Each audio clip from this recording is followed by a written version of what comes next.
Thank you so much for your support on this channel. If you haven't subscribed yet, please take a moment to hit the subscribe button and join our growing community at Jade Lantern Stories. Your support means a lot and helps us keep sharing more amazing stories. Now sit back, relax, and let the story continue. The cart shook as it rolled across the rough road. The wheels groaned. The wind was dry and full of dust. Nia sat inside with 5 other women. No one spoke. Some cried softly, but most had stopped crying days ago. Nia held her hands in her lap. Tied around her waist, under her robe, was a small cloth pouch. Inside it were dried jasmine flowers.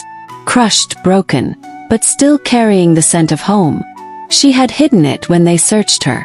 When the guards took her from the estate, they didn't take her back to the market. They took her to the army. She was sold again, this time not as a house servant, but as a comfort girl, a concubine to boost the spirit of the troops. That's what one of the officers said. He smiled when he said it. His teeth were stained red from wine. They stripped her old clothes and gave her a new robe, thin, gray, and too small. They told her not to speak unless spoken to. They didn't expect her to answer. Nia said nothing. She decided she would not talk again. Not to them. Not to anyone. She kept her voice locked deep inside, along with her memories. The name Rui. The kiss under the lanterns. The promise at the garden gate. All of it. Shoved deep into her heart and buried. At the camp, tents stretched across the barren land.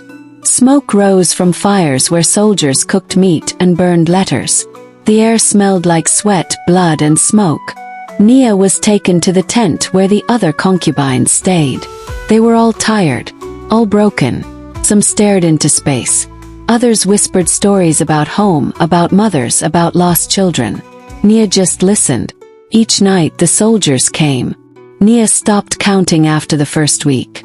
She made her body still, her face blank, her mind empty. She became like stone. She learned not to flinch, not to cry. Just wait. Let it end. She told herself she was not here. She was not real. She was not Nia anymore. But at night, when everyone was asleep, she would hold the jasmine pouch close and breathe it in. That small scent was the only thing that reminded her she was still alive. Far away from the camp, General Zhang Rui slammed the door of Yu Yan's estate. He had returned after the wedding, still in his robes, only to find that Nia was gone.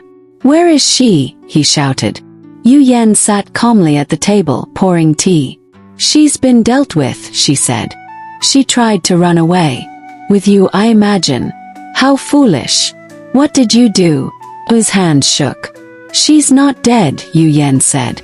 "If that's what you're worried about. But she won't be back here. And you won't find her." Rui stepped forward. "Tell me where she is." Yu Yan looked at him, her eyes cold. "You're my husband now. You'll go to war as a great general. You'll fight for the emperor. And you'll forget her." Rui wanted to kill her in that moment. But he didn't. He turned and stormed out of the estate. He went straight to the palace. But the emperor had already heard whispers. Rui was warned to keep quiet. The marriage was done. His name was tied to Yu Yan's family. Any more noise, and he would lose his title, or worse. Rui stood in the empty garden that night, staring at the blossoms on the ground. He thought about the poems they had shared. He reached into his armor and pulled out the last one. Torn at the edges, the ink faded.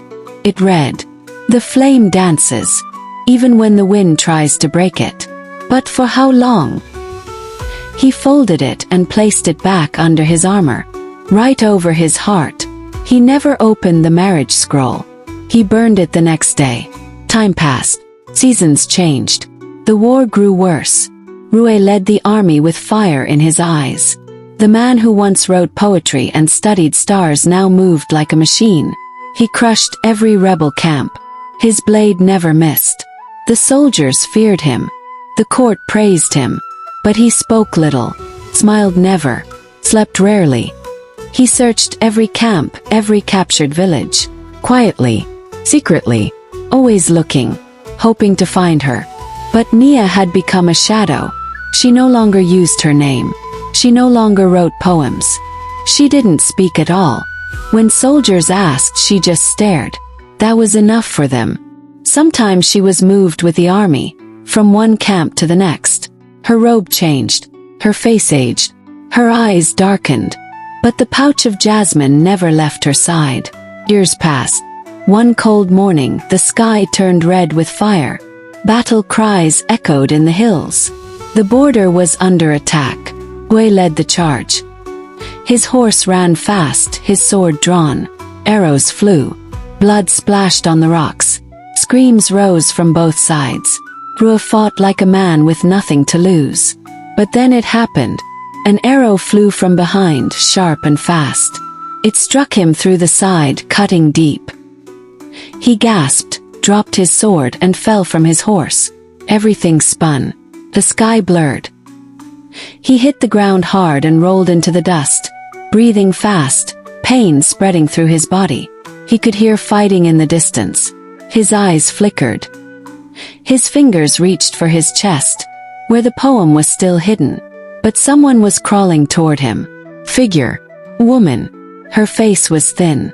Her robe torn. Blood on her arms. Hair loose. She moved slowly, dragging herself through the dust. Rui blinked, trying to see. She reached him. She touched his hand. He turned toward her, his vision fading. She looked at him. He looked back.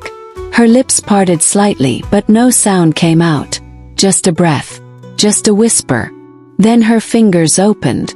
And from her hand, the small pouch of jasmine flowers spilled onto his chest. Rui's breath caught.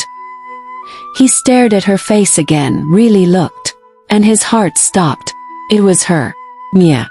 But before he could speak, her eyes closed. Rui froze. No, he whispered, his voice breaking. He shook her gently. No, no, please, Nia, open your eyes. Just once.